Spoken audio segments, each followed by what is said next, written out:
Welcome to the Women's Ministry Network's first Meet Her event, where we're going to be featuring Cathie Smith. My name is Sarah Graham. I'm the Communications Director for the California Southern Baptist Convention, and I'm so glad that you have joined us. I've gotten to know Cathie a little bit, and she is a wonderful person. You guys are in for a real treat. Cathie, we just want to ask you a few questions so that the women of California can get to know you a little bit. How are you doing? I'm good, thank you. It's good to see you, and it's good to have everyone joining us. Good. Thanks for doing this for us. We really appreciate it. Okay. First of all, this whole Facebook page, this Facebook group, the Women's Ministry Network, it's a little bit new. I don't even fully understand it. Can you explain a little bit about what it is, how it was created? Yes, this is actually something that was in place before I got here. It was a vision that Pam Neighbor had, and she developed with a team of Monique Brooks, Julie Greenwald, and Christy Kish. And they have worked hard to create a space for women in ministry to connect and to engage and to be able to get resources, not just women married to ministers, not just to married women, but to single women, to women in small churches and big churches, to women that are on staff, to the women that are leading a Bible study in their community or in their church. And so it's just really exciting to be able to have a place that we can connect together to help each other, to be able to be encouraged, inspired, and just to walk together in this race. I really can't tell you how much I love that, because I am a lifelong church staffer, and I would go to the events and there would always be the pastors' wives.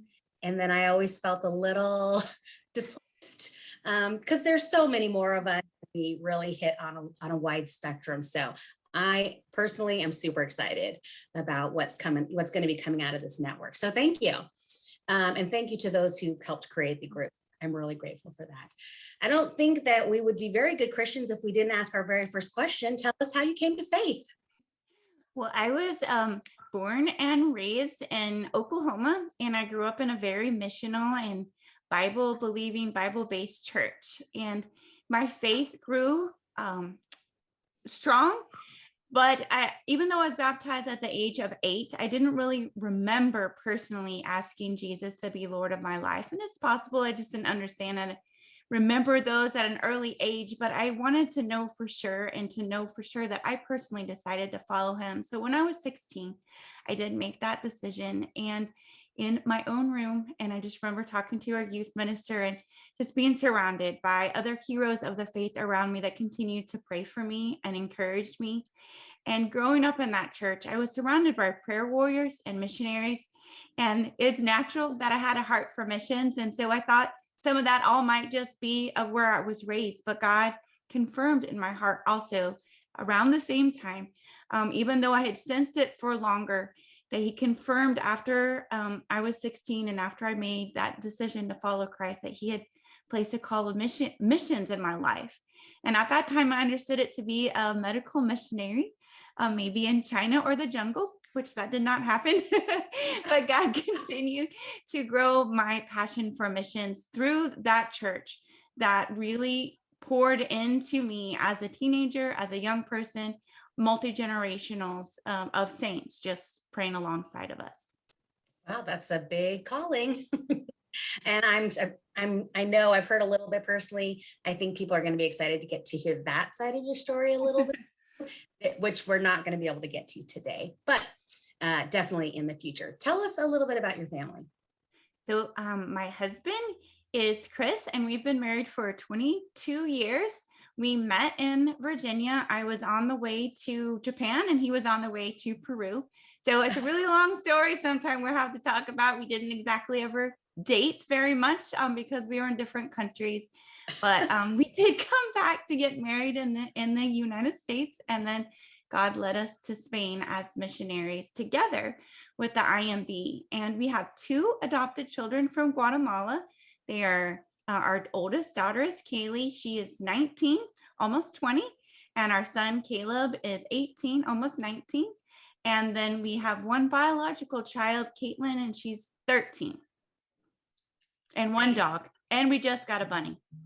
People care about the dog. What kind of dog is it, and what's its name? She's a Schnauzer poodle, so she's a snoodle.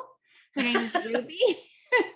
And she's 7, and we just got a rabbit this weekend. So Good luck with that. Can you share with us a little bit about the conversations you and Pete have had regarding the vision of women's ministry throughout our convention? yes, well, it's just been really exciting to see how God has been working in the California Southern Baptist Convention and how he has placed in Pete and Dr. AG and others just a desire to see women honored and seen. And in our convention, sometimes this has been a difficult thing and a difficult thing for women, but they are committed to helping women to be able to serve in their roles and their gifts that God has given them.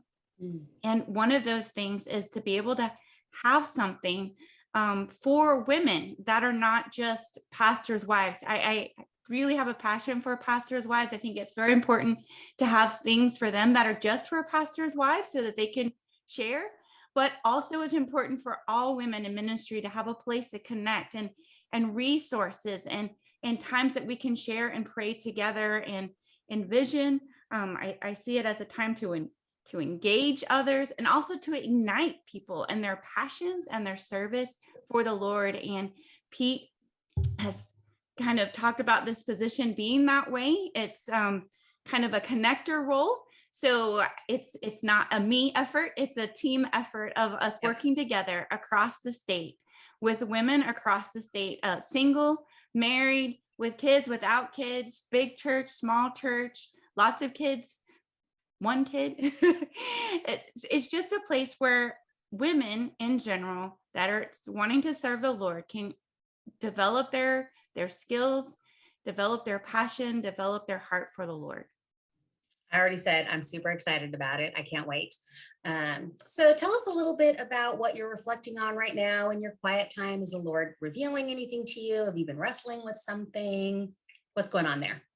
So I kind of go by themes sometimes in my spiritual walk. And for a while, it has been a hunger for God and for his word. And that has been developed through biblical counseling. Some of you know I just finished my degree in biblical counseling, but through that, God has really developed a hunger in my own heart for his word and for him and seeing what it means to be all in. And we hear that expression a lot, but as I've really been burdened for our Afghani brothers and sisters that have gone through so much, I have some personal contact with friends that are really connected there, and just seeing the heartache and the struggle, but yet their pure passion and hunger for the Lord is incredible in the midst of their struggles, and just understanding what that would be like and what would that mean in my life if God called me to suffer or to be a martyr.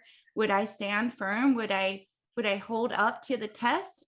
And sadly, I don't think that I would, but I want to be that person. I want to have that hunger so passionately for him. And so I've been studying Esther and Nehemiah, and they're right back to back each other in the Bible, yes. But also it has been interesting to me in my recent studies to see how God has strategically placed both of them next to kings for a purpose, to turn their hearts towards him. Not they didn't do it, but God did it through them because of their passion and their hunger for him, their hunger for his word, to know the truth and to make it known in the midst of hard circumstances. And that happened a long time ago. But I'm seeing the same thing happening in Afghanistan and with those that have stayed and with those that are coming back. The believers' faith is strong and pure because it's been tried. And I want to help women to have that same hunger and passion for him. He has strategically placed us in many places throughout the state, throughout the world, to equip and make disciples, and not just to make disciples, but to make disciples who make disciples of the nations. Right. Wow, there's a lot there. Sounds like it's really dialed into what the Lord is calling you to do right now. So that's very exciting. You are going to the convention, correct? Yes, I'm very excited. And where will you be? Where can we find you if we want to introduce ourselves to you? Well, there are a lot of events. I'm going to be visiting the APAC meeting, the Asian Pacific Rim People Growth meeting that has to do with, we have a partnership through California Southern Baptist with some people groups in Asia. So I'll be visiting that some. Also the WMU celebration event. And I will be dropping in to say hello to the DOM wives on Monday as well. Also, we have a booth with the California Southern Baptist Convention at an exhibit hall. Lots of us will be visiting there. And also on Tuesday, we are having a very special first time that we're going to be having the Women's Ministry Network meeting. And there's still space to sign up for that on Tuesday morning.